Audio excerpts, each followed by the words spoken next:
Assalamualaikum semua.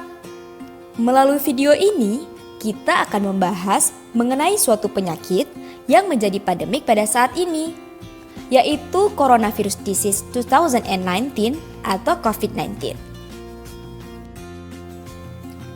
Virus ini memiliki nama SARS-CoV-2 atau 2019 nCoV atau novel coronavirus.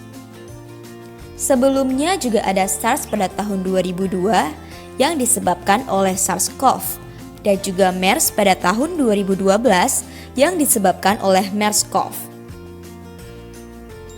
Virus ini merupakan virus tipe zoonotik, yaitu virus yang ditularkan melalui hewan ke manusia yang dapat menyebabkan gejala flu ringan hingga berat. Pada tanggal 31 Desember 2019, otoritas Cina melaporkan bahwa terdapat jenis baru dari coronavirus yang menyebabkan gejala pneumonia. Dan penyakit ini disebut dengan Coronavirus Disease 2019.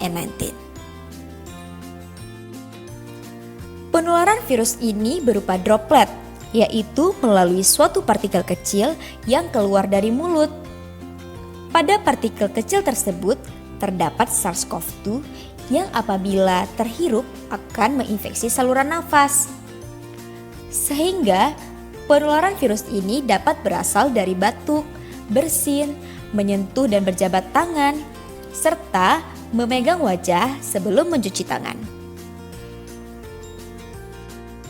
Gejala yang dapat ditimbulkan berupa demam, batuk atau pilek, sesak nafas, letih atau lesu, kemudian nyeri tenggorokan. COVID-19 disebabkan oleh virus. Pengobatan pada penyakit yang disebabkan oleh virus dapat dengan cara vaksinisasi. Namun saat ini vaksin untuk COVID-19 masih belum ditemukan. Sehingga yang dapat kita lakukan yaitu dengan cara melakukan pencegahan. Apa saja pencegahan yang dapat kita lakukan? Yang pertama, rajin mencuci tangan dengan air mengalir dan sabun.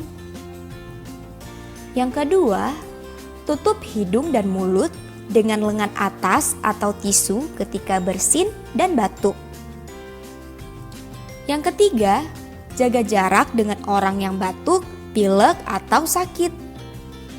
Yang keempat, hindari banyak menyentuh wajah, mata, dan mulut. Pengurusan jenazah pasien COVID-19 dilakukan oleh petugas kesehatan atau pihak rumah sakit yang telah ditetapkan oleh Kementerian Kesehatan. Jenazah pasien COVID-19 ditutup dengan kain kafan atau bahan dari plastik yang tidak tembus air dan juga ditutup dengan bahan kayu atau bahan lain yang tidak mudah tercemar. Jenazah yang sudah dibungkus tidak boleh dibuka lagi kecuali untuk keperluan mendesak seperti otopsi dan hanya dapat dilakukan oleh petugas. Jenazah harus disemayamkan tidak lebih dari 4 jam. Bagaimana proses salat jenazah pasien COVID-19? Pelaksanaan salat jenazah dilakukan di rumah sakit rujukan. Jika tidak, salat jenazah bisa dilakukan di masjid yang sudah dilakukan proses pemeriksaan sanitasi secara menyeluruh dan melakukan desinfektasi setelah salat jenazah. Salat jenazah dilakukan sesegera mungkin dengan mempertimbangkan waktu yang telah ditentukan, yaitu tidak lebih dari 4 jam. Salat jenazah dapat dilaksanakan sekalipun oleh 1 orang. Bagaimana proses penguburan jenazah COVID-19? Yang pertama, lokasi penguburan harus berjarak setidaknya 50 meter dari sumber air tanah yang digunakan untuk minum. Dan berjarak setidaknya 500 meter dari pemukiman terdekat. Yang kedua, jenazah harus dikubur pada kedalaman 1,5 meter, lalu ditutup dengan tanah setinggi 1 meter.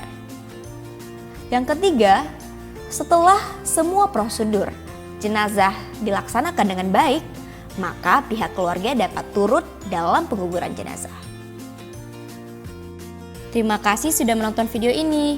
Assalamualaikum.